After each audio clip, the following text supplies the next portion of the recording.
Bonjour à toutes et à tous et bienvenue dans cette nouvelle vidéo. Aujourd'hui, nous allons parler de la régression linéaire simple. Donc, nous allons voir comment ça marche, quelles sont les différentes étapes. Mais d'abord, avant de commencer, qu'est-ce qu'une régression linéaire? Une régression linéaire est une analyse statistique qui permet de déterminer dans quelle mesure une ou plusieurs VI. On parle de régression linéaire simple quand on n'a qu'une seule VI et on parle de régression linéaire multiple quand on a plusieurs VI. Donc de tester l'effet de une ou plusieurs VI quantitatives sur une VD également quantitative. Donc ici on est dans une analyse statistique qui va n'utiliser que des variables quantitatives tant pour la VD que pour la ou les VI. C'est donc une analyse un peu similaire à la corrélation, mais beaucoup plus compliqué, enfin pas spécialement beaucoup plus compliqué, mais en tout cas plus complexe et également beaucoup plus riche en informations, et notamment une analyse qui nous permet de dégager plusieurs choses, dont une équation extrêmement précieuse, ce qu'on appelle l'équation de la régression, que la corrélation ne nous donne pas, mais également la corrélation, à chaque fois, c'est l'analyse entre de deux variables quantitatives. On ne peut jamais avoir plusieurs VI, tandis que la régression, justement, la régression linéaire multiple, peut contenir plusieurs VI. Donc c'est vraiment beaucoup plus riche et donc plus souvent utilisé que l'analyse de la régression. Alors, donc ça c'est pour la base de la base. Donc en fait, le principe, comme je vous disais, ça va vraiment être comme une régression où on va déterminer si la VI a un impact ou pas. Et si elle a un impact, donc une influence sur la VD, c'est est-ce que cette influence est positive ou négative. Je vais donc commencer par faire un bref rappel de l'analyse de corrélation. Donc, pour rappel, une corrélation, c'est quand on a deux variables quantitatives. Je représente ici par un graphe XY, donc ma VI est toujours, normalement on la met toujours sur l'axe des X, et ma VD est l'axe des Y. J'ai un nuage de points comme vous pouvez le voir. Ce nuage de points représente toutes mes données. Donc à chaque fois, chaque point représente l'individu sur sa valeur de X et le même individu sur sa valeur de Y. Ici, on a un nuage de points complètement aléatoire. Du coup, si je devais tracer une ligne, une droite quelque part, eh ben, je l'ai tracée ici. Donc là, typiquement, c'est une corrélation qui serait non significative. Et donc p-valeur supérieure à 0.05. Donc ce qui signifie qu'il n'y a pas de lien entre X et Y. Connaître la valeur de X ne me donnera pas d'idée concernant la valeur de Y. Et la corrélation est donc nulle. Donc R, c'est le coefficient de corrélation. C'est comme ça qu'on note... c'est la lettre pour noter le coefficient de corrélation, donc qui est égal à 0. Donc il n'y a pas de corrélation. Pourquoi? Parce qu'en fait, il n'y a pas de pente. Ma droite est plate. Et donc X ne dépend pas de Y, ou inversement, Y ne dépend pas de X. Voilà pour la première hypothèse. Donc ici, ça veut dire que c'est non significatif. Ici, par contre, qu'est-ce qui se passe? Donc j'ai de nouveau mon nuage de points, mais mon nuage de points semble indiquer qu'au plus la valeur de X va augmenter, et au plus il est probable que la valeur de Y augmente également. Donc par exemple, si je devais donner un exemple, donc ce serait comme VD, ce serait la satisfaction conjugale, et comme VI, ce serait l'amabilité. Au plus l'amabilité d'une personne augmente, et au plus il est probable qu'elle soit satisfaite de son couple. Voilà donc pour le deuxième cas de figure. On a donc une p-valeur significative, à savoir qu'il y a bel un lien qui unit ces deux variables. L'un permet de prédire l'autre. Et on a un coefficient de corrélation supérieur à 0. Donc pour rappel, un coefficient de corrélation, c'est toujours compris entre moins 1 et 1. Au plus on est proche de 1 ou de moins 1, et au plus la corrélation est forte. La pente est forte, pardon. Donc, quand on a un coefficient de corrélation significativement supérieur à 0, ça signifie qu'on a une pente positive où plus X augmente, plus Y augmente également. C'est proportionnel, tout simplement. C'est directement proportionnel. Et donc, si à l'inverse, si on a une valeur basse de X, mon individu aura également une valeur basse sur Y. Donc, une faible amabilité prédit une faible satisfaction conjugale. Troisième cas de figure. Ici, mon nuage de points ne semble pas aléatoire non plus. On voit que au plus X augmente, au plus Y a tendance à diminuer. Donc, pour donner un autre exemple, pour prédire toujours la satisfaction conjugale comme VD, donc, mais avec X comme étant ma VI qui est le neuroticisme, donc l'instabilité émotionnelle, je vois que au plus l'instabilité émotionnelle augmente et au plus il y a de probabilités que l'individu ait une faible satisfaction conjugale. Et à l'inverse, au plus la satisfaction, le neuroticisme diminue, au plus il est probable que l'individu ait une haute satisfaction conjugale. Donc là, on est également dans un lien significatif entre mes deux variables, mais ici, ce sera une corrélation dite négative, donc ça veut dire que mon coefficient R sera inférieur à 0, donc quelque part entre 0 et moins 1. Moins 1 étant la corrélation absolue, la corrélation parfaite. Mais donc négatif, ce qui signifie que c'est pas moins bien que le positif, non, c'est juste que le lien qui unit X et Y, ma VD et ma VI, est inversement proportionnel.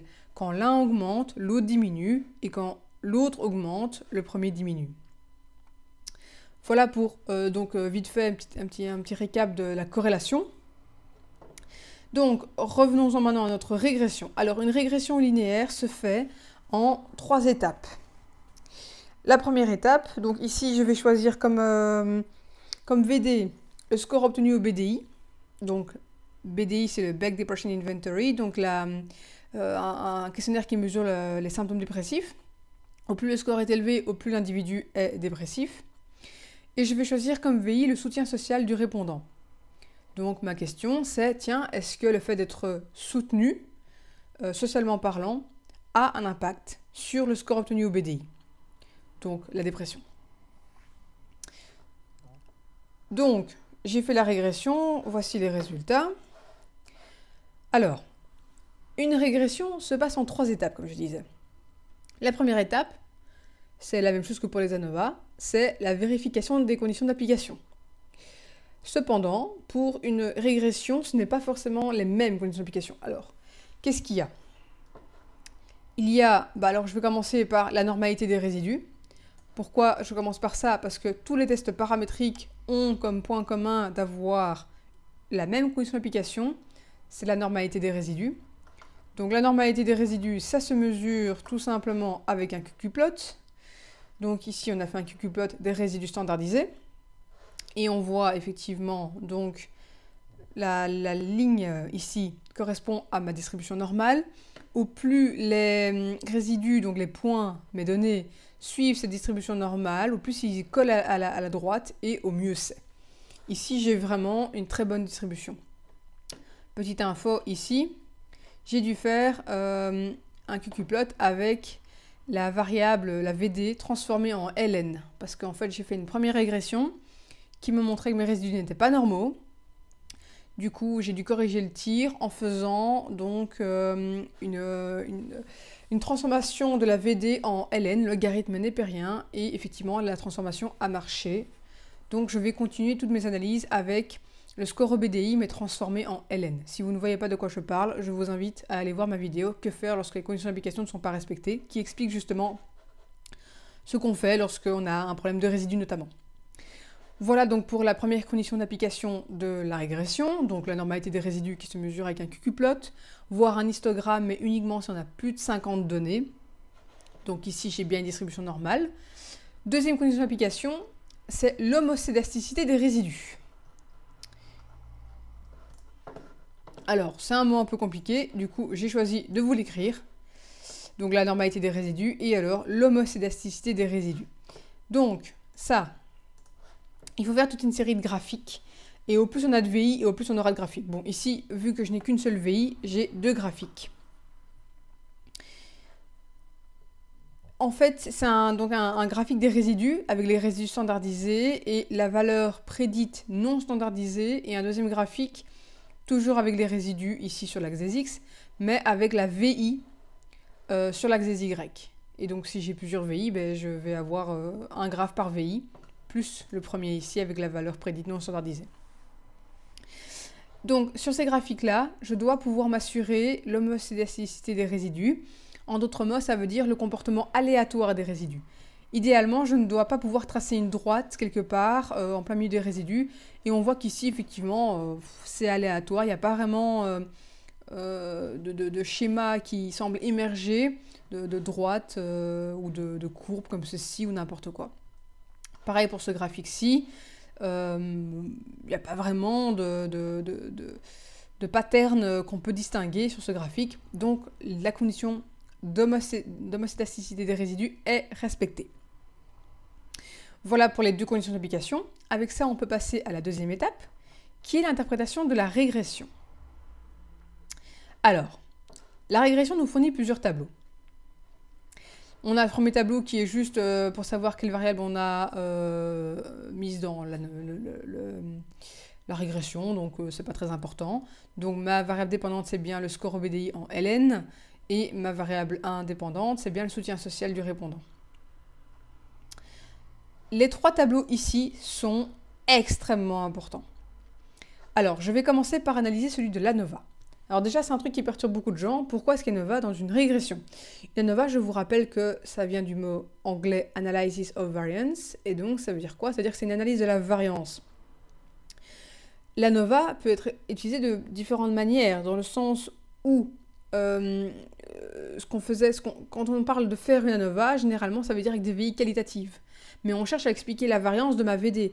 Ici, la régression linéaire, elle vise la même chose. Je vise à expliquer la variance de ma VD. Pourquoi est-ce que ma VD varie autant?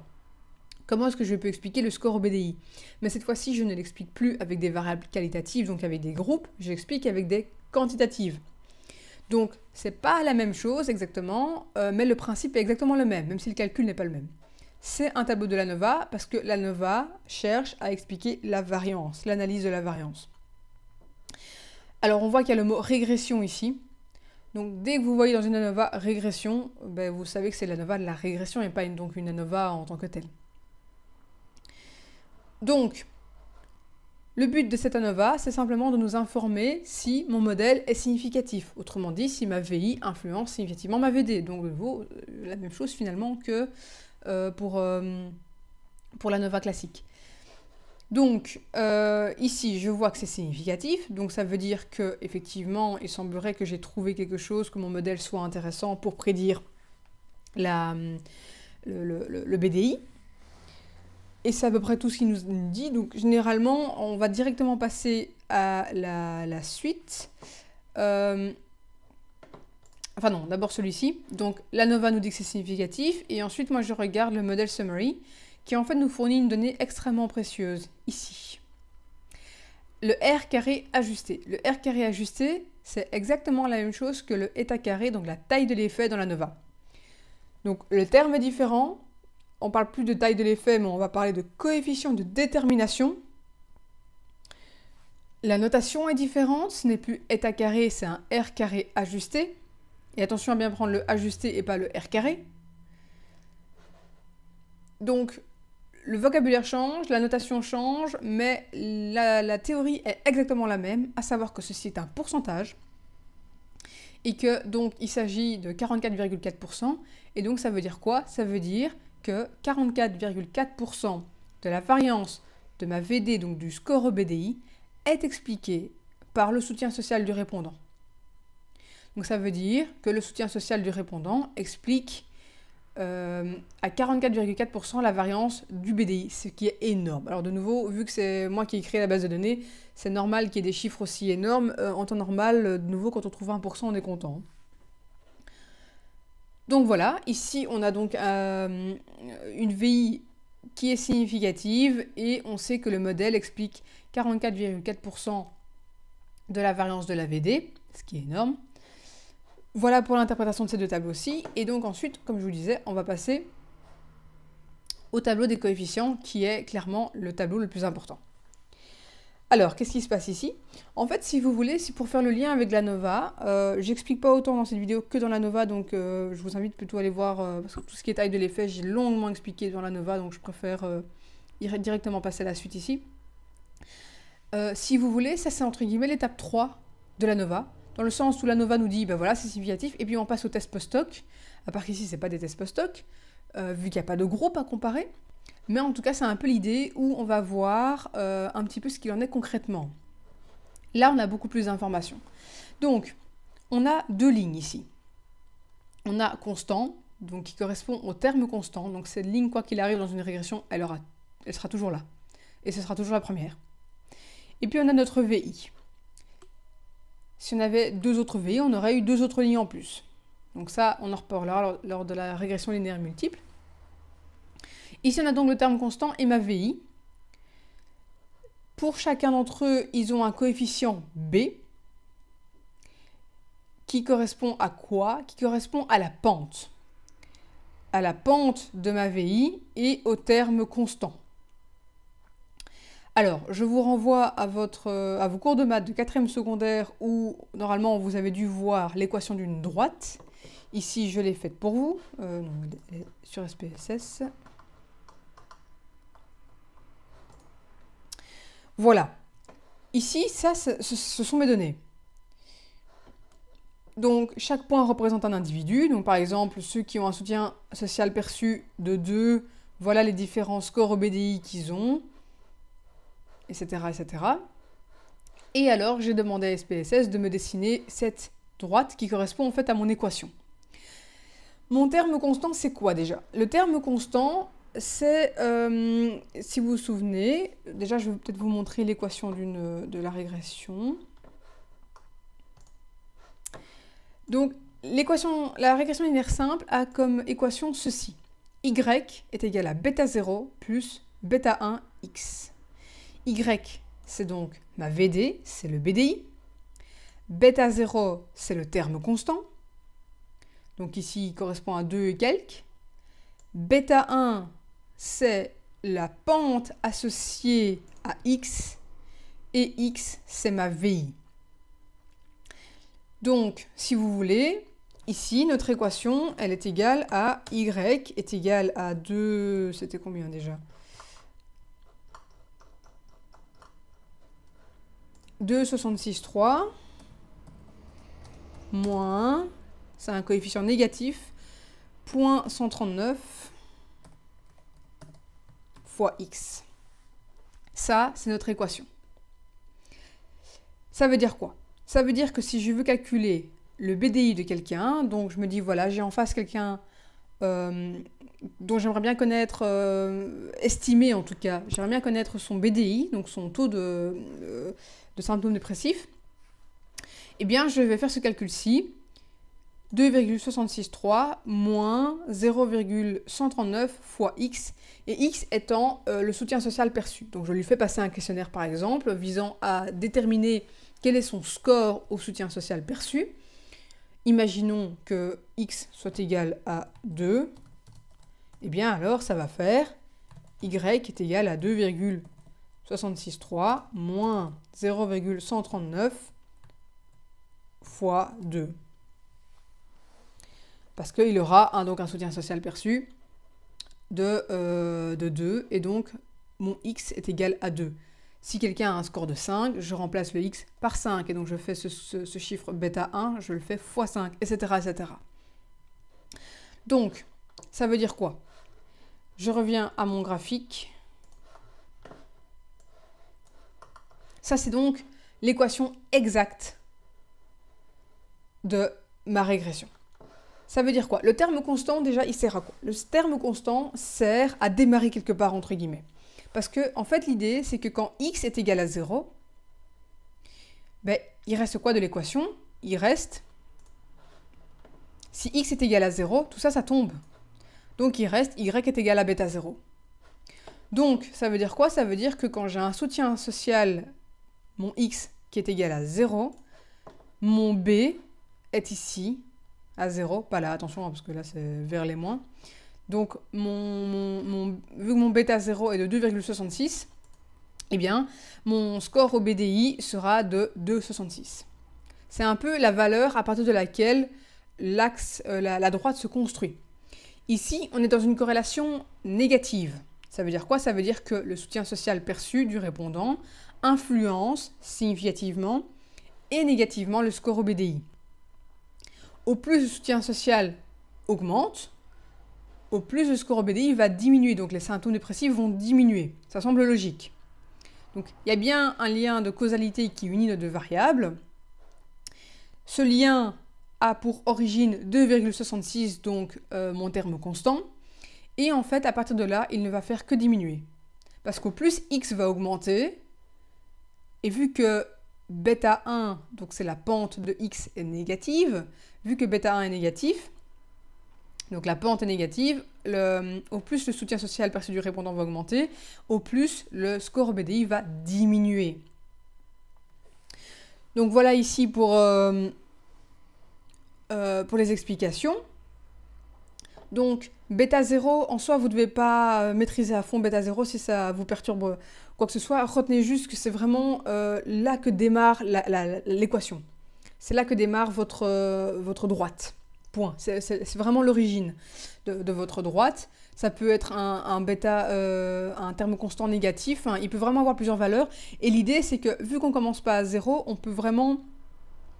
c'est vraiment pour ajuster la droite. Parce que si ce terme constant-là n'existait pas, on serait obligé de commencer à 0. Parce que si le terme constant n'existait pas, eh bien alors, il ne nous resterait que cette partie-ci de l'équation y est égale à bêta 1x. Donc, autrement dit quoi? Ça veut dire que si x est égal à 0, eh bien y est égal à 0 également. Donc, le terme constant a surtout cette valeur-là de pouvoir démarrer là, ou là, ou là, ou là, ou là, ou là, ou n'importe où, mais donc pas forcément à 0 qui est ici. Donc le terme constant est assez précieux pour ça. Mais en soi, il n'a pas de valeur interprétative. Le bêta 0, on s'en fout. On en a juste besoin pour construire l'équation de la régression. Parce que forcément, si je ne le prends pas en compte dans ma régression, donc je supprime ça, ben vous vous rendez bien compte que les résultats vont changer d'un coup. Donc bêta 0, mon terme constant, est important pour l'équation, mais on ne l'interprète jamais. Vous ne verrez jamais un seul article scientifique qui vous dira « oui, on a trouvé un terme constant de autant ». On s'en fout. Nous, ce qui nous intéresse, c'est de savoir si x influence y, et donc pour ça, pas besoin de bêta 0, du terme constant, et d'avoir l'équation de la régression. Là, par contre, bêta 0 est important, mais de nouveau, on n'interprète pas. Donc, voilà pour la régression. Je reviens à mon tableau. Donc, ce B, coefficient non standardisé B du terme constant, donc le B du terme constant, c'est bêta 0. On va toujours le noter par bêta 0. Et alors, bêta 1, eh bien, bêta 1, c'est la pente, donc le coefficient B de la VI1, donc de X1. Ici, c'est l'erreur standard associée à B. En soi, ce n'est pas dramatiquement important. C'est un peu comme un écart type si vous voulez. Voilà. Ici, c'est le coefficient standardisé qui est surtout important dans la recherche. Nous, ici, on ne va pas beaucoup en parler. Ça, c'est important. Ça, c'est le T. Alors, le T, c'est quoi? Ben, c'est le test T de Student. Donc, qui nous permet de savoir quoi? Donc, ça, c'est une statistique de test qui permet de tester si ce chiffre-là est significativement différent de 0. Et si ce chiffre-là est significativement différent de 0. Alors nous, la p-valeur qui nous intéresse, c'est celle-ci. Pourquoi? Parce que ça, c'est la p-valeur associée à B, à B1, à bêta 1, donc au soutien social du répondant, donc à ma VI. Donc si vous voulez, ça c'est la statistique de test qui vous dit ma VI est significative, autrement dit, ma VI permet de prédire significativement la VD. Si ici, ce chiffre n'avait pas été significatif, voilà, je mets une autre p-valeur, ça c'est non significatif, ça veut dire quoi? Ça veut dire que le soutien social du répondant n'influence pas de manière significative la VD. Donc le BDI ne dépend pas du soutien social perçu, donc même si j'ai un chiffre ici, eh bien il est non significatif, donc il n'est pas significativement différent de 0. Le terme constant, attention à ne pas se planter là-dessus, même s'il est non significatif, bon ici de nouveau il l'est, hein, mais même s'il est non significatif, on en a quand même besoin pour l'équation de la régression. Parce que l'équation de la régression, c'est construite autour des données, et notamment autour du terme constant. Donc même s'il est non significatif, on aura une meilleure prédiction que si on ne le prend pas en compte. Donc, il a fait partie du calcul, donc décider de le supprimer parce qu'il n'est pas significatif, c'est fausser l'interprétation. Donc attention, le terme constant, qu'il soit significatif ou non, on le prend dans l'équation. Par contre, attention, la VI, si elle n'est pas significative, je ne peux pas construire d'équation avec elle, elle n'est pas significative. Enfin, si, je peux construire l'équation, mais ça n'aura aucun intérêt, parce qu'elle n'est pas significative. Voilà pour ça. Donc ce tableau-ci, comme je vous disais, ce qui est vraiment important, c'est les différents B, B0, B1, et les p-valeurs. Et donc forcément, quand on parle de p-valeurs, il y a toujours un test derrière, et ici c'est un test T. Voilà pour la deuxième étape de la régression. Donc pour rappel, on regarde l'ANOVA qui nous dit que c'est significatif, donc mon modèle permet de prédire significativement la VD. J'utilise souvent le mot prédire, c'est un terme vraiment de la régression, on parle de prédiction. Parce que c'est ça le but, c'est de dire, ben voilà, je sais avec mes différentes VI, à partir du moment où je connais les différentes VI, je peux prédire quel sera le résultat de ma VD. Parce que, comment est-ce qu'on peut prédire? On prédit avec l'équation. Donc je regarde mon ANOVA qui est significative, ensuite je regarde donc le R carré ajusté qui est ma taille de l'effet, donc ça permet de dire, ben voilà, mon modèle prédit de manière significative la VD, et donc mon modèle explique 44,4% de la variance de la VD. Et ensuite on regarde les coefficients, où là on regarde la valeur de bêta 0, la valeur de bêta 1, on construit l'équation, et on conclut donc que la VI ici a une influence significative et négative, il faut préciser absolument le sens, forcément, sur la VD. Donc il faut dire si l'influence de la VI est négative ou positive. Ici, elle est négative. Voilà pour la deuxième étape. Alors la troisième étape est assez particulière. Il s'agit de vérifier la stabilité du modèle. Alors c'est important que vous compreniez ce que ça veut dire. Mon modèle, il est supposé être stable. Mon modèle, c'est ça. Mon modèle, c'est mes données basées sur la valeur que les gens ont sur le soutien social perçu du répondant, donc ma VI, et leur valeur sur Y, donc au BDI. Ça, c'est mon modèle. Et l'idée, c'est que, imaginons, j'ai 50 participants, et j'en supprime 10 pour des raisons X ou Y, ou au contraire, j'en rajoute 10. Du coup, j'ai des points qui vont disparaître ou des points qui vont apparaître. Si je refais une régression, je n'aurai certainement pas exactement la même droite. Mais j'aurai une droite similaire. Par exemple, j'aurai une droite qui pourrait peut-être partir de 2,5 plutôt que 2,66, donc 2,5 comme terme constant, et peut-être qu'elle fera comme ça. Peut-être qu'elle fera comme ça. Enfin, vous voyez, il y a moyen, donc en fait, si vous voulez, on peut faire un peu un intervalle de confiance autour de ma droite qui détermine, si je fais les mêmes analyses, je devrais avoir des droites un peu dans le même genre. Forcément, ma droite, elle dépend des données, les données changent, donc si jamais j'ai des nouveaux participants, si j'en supprime, si je refais une étude, je n'aurai pas exactement les mêmes résultats. Mais grosso modo, je devrais avoir plus ou moins le même terme constant et plus ou moins la même pente, donc le même bêta 1 et le même bêta 0. Si par contre, je me rends compte, en fait j'ai des données extrêmes, donc j'ai des gens qui sont là par exemple, donc qui ont un soutien social perçu extrêmement élevé, mais également un score BDI extrêmement élevé, donc c'est-à-dire qu'ils sont très dépressifs malgré le soutien social perçu. Ou si au contraire j'avais des gens ici qui ont un soutien social perçu très faible et un score de dépression également très faible, eh bien ça veut dire quoi? Là, ça veut dire que j'ai des données extrêmes qui pourraient du coup avoir une influence sur ma droite. Et ça, naturellement, on ne veut pas.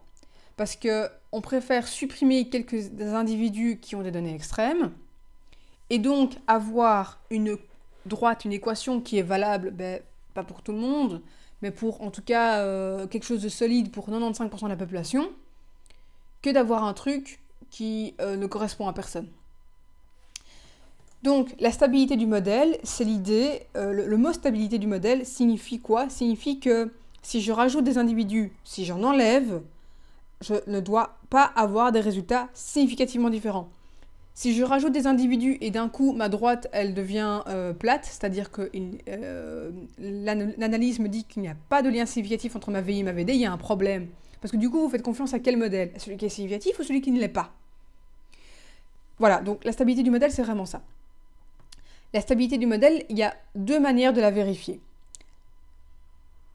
Dans le cas d'une régression linéaire simple, il n'y a qu'une seule chose à vérifier, c'est justement détecter des valeurs potentiellement influentes. Donc ça veut dire détecter éventuellement des participants qui poseraient problème, qui auraient une influence considérable à eux tout seuls.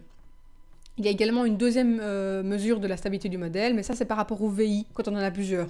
Ici on n'en a qu'une seule. Donc ça, ce sera la vidéo sur la régression linéaire multiple.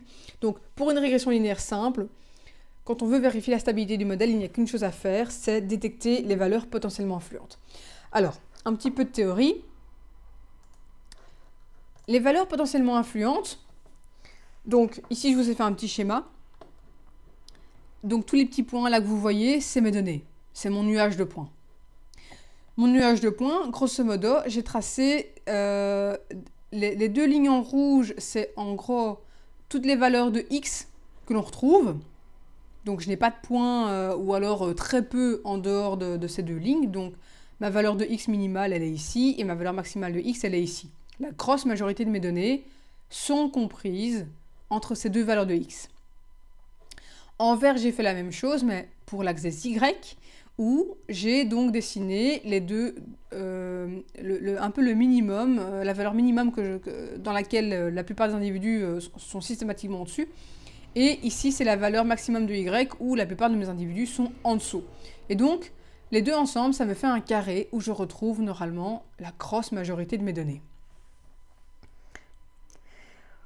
Voilà, donc ici, il y a trois types de points. Le point A, le point B et le point C.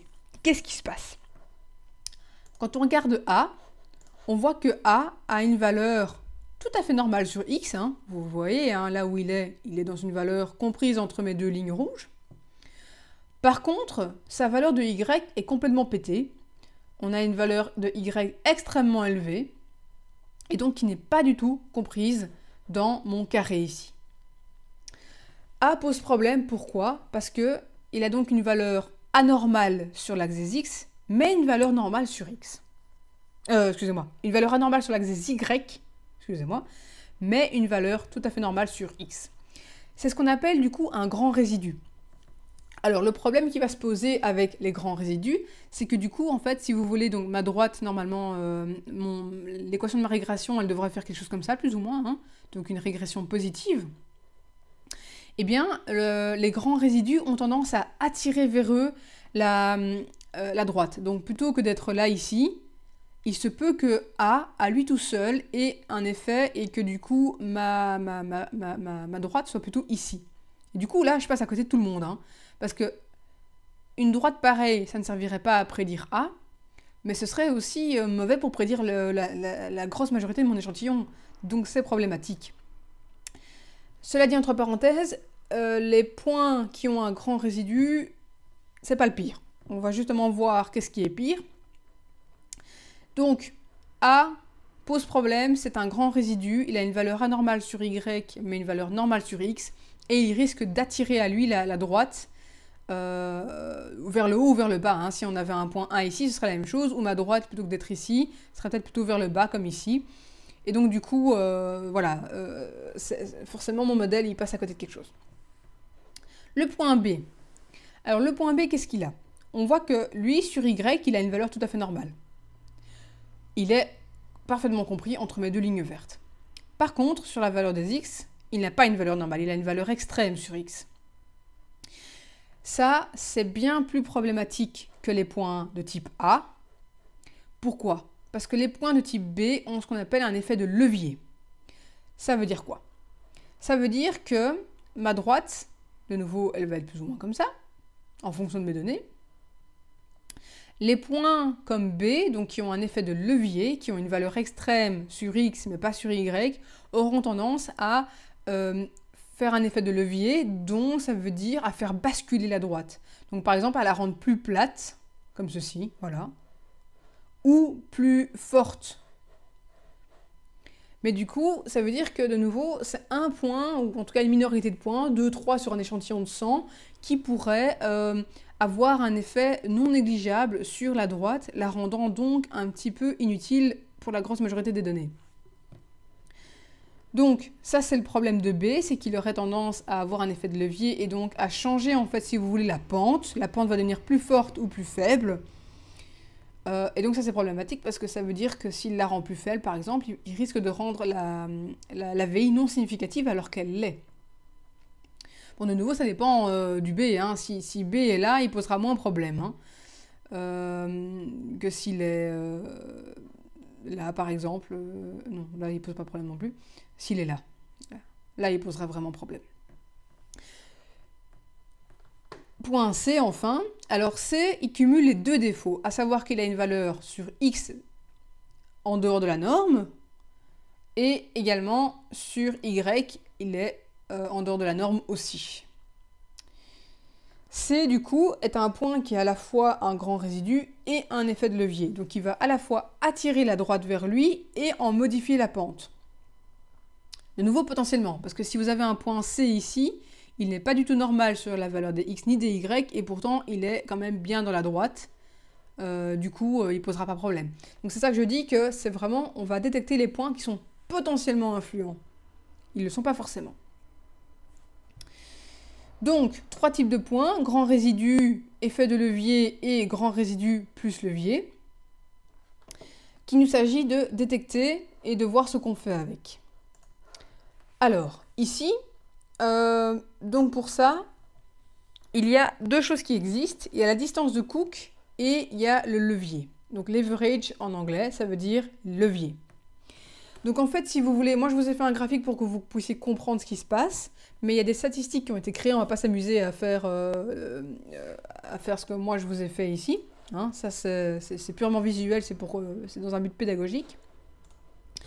Il y a deux statistiques qui ont été créées, qui est donc le leverage, le levier, donc qui mesure justement, qui va attribuer une valeur à chaque individu et une valeur de leverage, de l'effet qu'il a en tant que levier. Et également la distance de Cook qui a été créée. La distance de Cook mesure à la fois si un point a un résidu et le levier. Enfin, il fait une statistique tenant compte des deux choses. Et donc du coup, ça donne un autre résultat. Alors, j'ai donc ici affiché les résultats pour le Cook et ici pour le leverage. Et j'ai tracé une droite à cette valeur-ci, 0,08. Comment est-ce que je l'ai obtenue? Pour le Cook, il faut faire 4 divisé par n, n étant le nombre de participants. Donc 4 divisé par 50, ça fait 0,08. Donc j'ai tracé une droite ici, hein, elle n'apparaît pas automatiquement. Et là, je vois que j'ai 3 points au-dessus. Donc celui-là, il est assez proche de la droite, donc on peut se dire qu'éventuellement, il n'est pas problématique.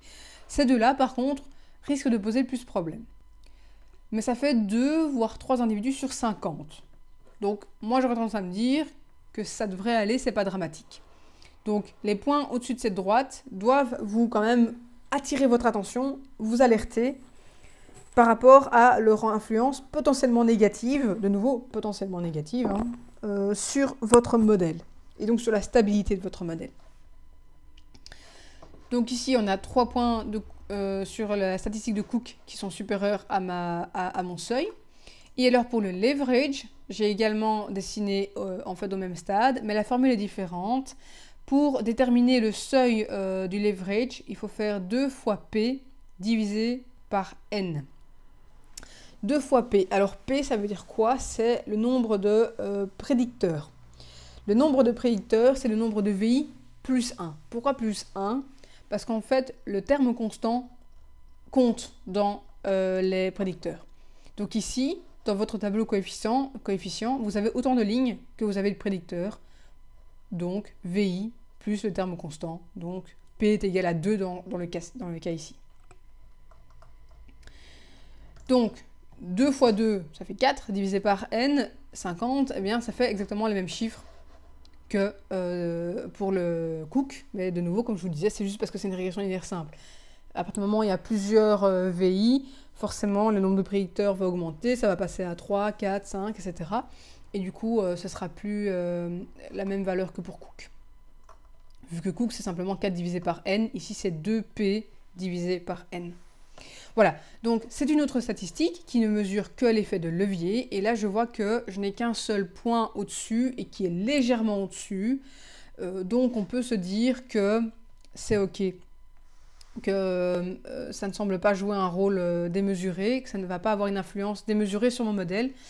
Maintenant, si on veut être vraiment, si on a des inquiétudes à ce sujet-là, si on se dit que vraiment on a beaucoup de points au-dessus des droites, ce qu'on peut toujours faire, c'est supprimer les données en question et recommencer les analyses. Donc ça, j'expliquerai plutôt dans la vidéo comment faire quand on fait une régression sur SPSS. Au niveau théorique, comme ça, vous savez. Donc, au niveau théorique, comment ça se passe? Moi, je me dirais, bon, le leverage, je ne suis pas inquiète. Vraiment, il n'y a qu'un seul point au-dessus. Mais par acquis de conscience, j'ai quand même envie de savoir si les 3 points ici posent problème. Du coup, je vais les supprimer de mes analyses. Je vais recommencer ma régression avec les points restants, donc les 47 participants. Et je vais comparer quoi? Je vais comparer ceci. Mon tableau essentiellement des coefficients. Et je vais regarder si, grosso modo, le fait d'avoir supprimé 3 données potentiellement problématiques, potentiellement influentes, va avoir un impact sur mon bêta 1, autrement dit sur, la pente du soutien social du répondant, donc de ma VI. Et je vais regarder aussi au niveau de la p-valeur, parce que forcément, si d'un coup ça devient non significatif, écoutez, c'est 3 individus qu'il vaut mieux supprimer. Donc ça veut dire quoi? Ça veut dire que il faut comparer, si vraiment vous avez un doute, que vous pensez que vos données pourraient avoir un impact, certaines données pourraient avoir un impact négatif sur la stabilité de votre modèle, vous supprimez les données, vous recommencez la régression, et là vous comparez la régression avec tout le monde, tous les participants, et la régression en ayant exclu certaines personnes bien visées parce que justement potentiellement problématiques, on ne supprime pas n'importe qui naturellement, et vous regardez si les conclusions de votre régression changent, à savoir si vous ne concluez pas la même chose en termes de lien significatif entre VI et VD, c'est que vous devez garder la régression sans les individus problématiques. Parce que ça veut dire que le modèle que vous avez créé en deuxième lieu, donc le modèle sans certains points extrêmes, est certainement plus précis et plus adapté que celui qui contient tout l'échantillon. Si par contre vous n'avez pas de différence avant et après suppression de certains éléments, alors là vous gardez le modèle initial, parce que de toute façon s'il n'y a pas d'impact, on préfère toujours avoir le plus d'individus possible, le plus grand N dans nos analyses statistiques. Et avec ceci, la théorie concernant la régression linéaire simple est terminée. À très bientôt pour la suite.